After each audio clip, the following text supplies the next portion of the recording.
Hello everyone, welcome to English Cafe and this is Abshita. So ഇന്ന് നമ്മൾ usually use ചെയ്യുന്ന ഒരു statement ആണ്. അത് ഒരു രീതി എന്ന് പറയുമ്പോൾ എല്ലാവർക്കും അറിയാം, അത് വേറൊരു രീതിയിൽ എങ്ങനെ പറയാം എന്നുള്ളതാണ് പഠിക്കാൻ പോകുന്നത് കേട്ടോ. സോ നിനക്ക് നടക്കാൻ കഴിയുന്നുണ്ടോ, നിനക്ക് നാളെ വരാൻ കഴിയുമോ, എനിക്ക് ഇത് ചെയ്യാൻ കഴിയുന്നില്ല, അവൾക്കത് ചെയ്യാൻ കഴിയില്ല. ഇപ്പോൾ ഈ കഴിയുമോ, കഴിയുന്നില്ല, കഴിയും എന്നുള്ള ഈ വേർഡ്സ് ഒക്കെ യൂഷ്വലി നമ്മൾ ഇംഗ്ലീഷിൽ പറയുന്ന സമയത്ത് ക്യാൻ എന്ന വേർഡ് ആയിരിക്കും യൂസ് ചെയ്യുക. For example first sentence would be നിനക്ക് നടക്കാൻ കഴിയുന്നുണ്ടോ, ക്യാൻ യു വാക്ക് എന്നായിരിക്കും നമ്മൾ യൂഷ്വലി യൂസ് ചെയ്യുക അല്ലേ. സോ ഈ ക്യാനിൻ്റെ പകരം നമുക്ക് വേറൊരു വേർഡും കൂടി യൂസ് ചെയ്യാം, which is also very simple term only. പക്ഷെ അതെങ്ങനെ യൂസ് ചെയ്യുക എന്നുള്ളത് പലപ്പോഴും നമുക്ക് ഡൗട്ട് ഉണ്ടാവും. സോ അത് നമുക്ക് നോക്കാം. ആ വേർഡാണ് ക്യാനിൻ്റെ പകരം നമുക്ക് യൂസ് ചെയ്യാൻ പറ്റിയ വേർഡാണ് ഏബിൾ ടു. റൈറ്റ്. സോ ഇതാണ് നമ്മളിന്ന് ഡിസ്കസ് ചെയ്യാൻ പോകുന്നത്. അപ്പോൾ ഈ ഏബിൾ ടു വെച്ചിട്ട് എങ്ങനെ ഈ ഓരോ സെൻറ്റൻസ് പറയാൻ നോക്കാം. നിനക്ക് നടക്കാൻ കഴിയുന്നുണ്ടോ, ഓക്കെ, നിനക്ക് നടക്കാൻ കഴിയുന്നുണ്ടോ എന്നുള്ളത് ക്യാൻ യു വാക്ക് എന്ന് നമുക്ക് ക്യാൻ യൂസ് ചെയ്തിട്ട് പറയാം. അല്ലെങ്കിൽ നമുക്ക് are you able to walk and question mark. Are you able to walk? അതായത് നിനക്ക് നടക്കാൻ കഴിയുന്നുണ്ടോ എന്നുള്ള സെയിം മീനിങ് ആണ്. ഇവിടെ ആർ എന്നുള്ളത് നിങ്ങൾ ശ്രദ്ധിക്കണം, പ്രസന്റ് ടെൻസ് ആണ് കേട്ടോ. കഴിയുന്നുണ്ടോ എന്നുള്ളത് പ്രസന്റ് ആണല്ലോ, അതുകൊണ്ടാണ് നമ്മൾ ആർ യൂസ് ചെയ്തത്. ഇനി നിനക്ക് നാളെ വരാൻ കഴിയുമോ, കഴിയുന്നുണ്ടോ അല്ല, കഴിയുമോ ഫ്യൂച്ചർ ആണ്, ഇനി നടക്കാൻ പോകുന്ന കാര്യമാണ്.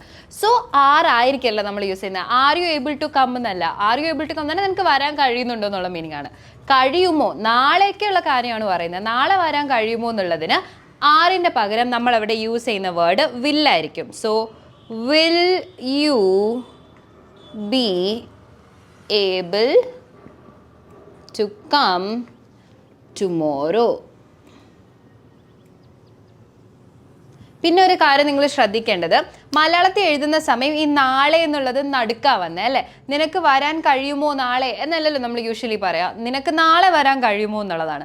പക്ഷേ ഇംഗ്ലീഷിൽ എത്തുമ്പോഴത്തേനും നമ്മൾ ഈ ടൈമും കാര്യങ്ങളൊക്കെ പറയുന്നത് അവസാനമായിരിക്കും. സോ ടുമോറോ എന്നുള്ളതൊരു സമയമാണ്, നാളെ, ആ ഒരു സമയം നമ്മൾ ലാസ്റ്റിലേക്കാണ് പറയുന്നത്. അതൊന്ന് ശ്രദ്ധിക്കണം കേട്ടോ. അടുത്തത്, എനിക്കിത് ചെയ്യാൻ കഴിയുന്നില്ല. കഴിയുന്നില്ല പ്രസന്റ് ആണ്. സോ വില്ലൊന്നും വേണ്ട, നമ്മൾ നേരെ പ്രസന്റ് ടെൻസിലേക്ക് പോവുക. പക്ഷെ ഇവിടെ യു അല്ല, എനിക്കാണ്. എനിക്കുള്ളതിന് ഐ ആർ എന്നൊക്കെ നമ്മൾ പറയാറുണ്ടോ? ഇല്ല. ആറിൻ്റെ പകരം ഇവിടെ നമ്മൾ യൂസ് ചെയ്യുക ഐ ആം ആണ്. I am. കഴിയുന്നില്ലയാണ് കേട്ടോ. അപ്പോൾ ഇല്ല എന്നുള്ളതിന് നമ്മൾ നോട്ട് എന്നുള്ള വേർഡ് ആഡ് ചെയ്ത് കൊടുക്കുക. I am not able to do